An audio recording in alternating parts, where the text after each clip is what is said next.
Palakkad SP ഓഫീസിലേക്ക് youth Congress നടത്തിയ മാർച്ചിൽ സംഘർഷം. കനത്ത പോലീസ് വലയം ഭേദിച്ച പ്രവർത്തകർ ബാരിക്കേഡ് മറികടന്നതോടെ പോലീസ് ജലപീരങ്കി പ്രയോഗിച്ചു. കുന്നംകുളത്ത് യൂത്ത് കോൺഗ്രസ് നേതാവിനെ പോലീസ് ലോക്കപ്പിൽ തല്ലിച്ചതച്ചതിൽ പ്രതിഷേധിച്ചും പോലീസ് സേനയിലെ ക്രിമിനലുകളെ പിരിച്ചുവിടണമെന്നും ആവശ്യപ്പെട്ടായിരുന്നു മാർച്ച്.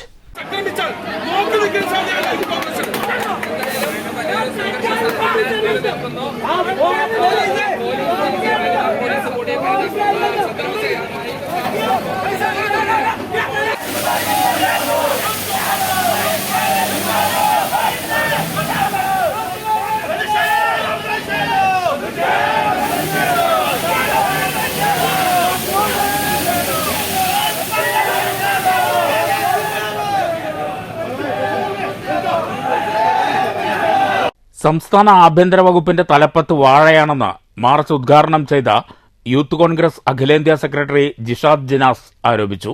കേരളത്തിലെ ലോക്കപ്പ് മർദ്ദനങ്ങൾ ഓരോന്നായി പുറത്തുവരികയാണ്. കോടതി ഇടപെട്ടതോടെ പോലീസിൽ CPM ഗുണ്ടകളായി പ്രവർത്തിച്ചവർ അഴിയെണ്ണുമെന്നതിൽ തർക്കമില്ല. ആഭ്യന്തരം ഇത്രയധികം അലങ്കോലപ്പെട്ട കാലമുണ്ടായിട്ടില്ല.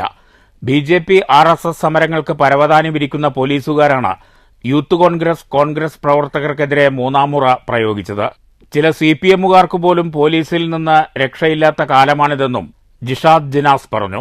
ഉദ്ഘാടന പ്രസംഗത്തിന് ശേഷം പ്രവർത്തകർ പിരിഞ്ഞുപോകാതെ സമരം ശക്തമാക്കിയതോടെ പോലീസ് നിരവധി തവണ ജലപീരങ്കി പ്രയോഗിച്ചു. എന്നിട്ടും പിരിഞ്ഞുപോകാതിരുന്ന പ്രവർത്തകരെ ബലം പ്രയോഗിച്ച് നീക്കാൻ ശ്രമിച്ചെങ്കിലും പോലീസ് വലയം ഭേദിച്ച പ്രവർത്തകർ ബാരിക്കേഡ് മറികടന്ന പ്രവർത്തകരെ പോലീസ് ബലപ്രയോഗത്തിലൂടെ കീഴ്പ്പെടുത്തി. ഏറെ നേരം നീണ്ടുനിന്ന സംഘർഷത്തിനൊടുവിലാണ് പ്രവർത്തകരെ അറസ്റ്റ് ചെയ്ത് നീക്കിയത്. യൂത്ത് കോൺഗ്രസ് ജില്ലാ കമ്മിറ്റിയുടെ നേതൃത്വത്തിൽ നേരത്തെ പാലക്കാട് ശകുന്തള ജംഗ്ഷനിൽ നിന്നാണ് മാർച്ച് ആരംഭിച്ചത്. യൂത്ത് കോൺഗ്രസ് ജില്ലാ പ്രസിഡന്റ് KS ജയഘോഷ്, നേതാക്കളായ OK ഫാറൂഖ്, പ്രതീഷ് മാധവൻ, അജാസ് കുഴൽമന്ദം, വിനോദ് ചെറാട്, രതീഷ് പുതുശ്ശേരി, ശ്യാം ദേവദാസ് തുടങ്ങിയവർ നേതൃത്വം നൽകി. News bureau, Palakkad.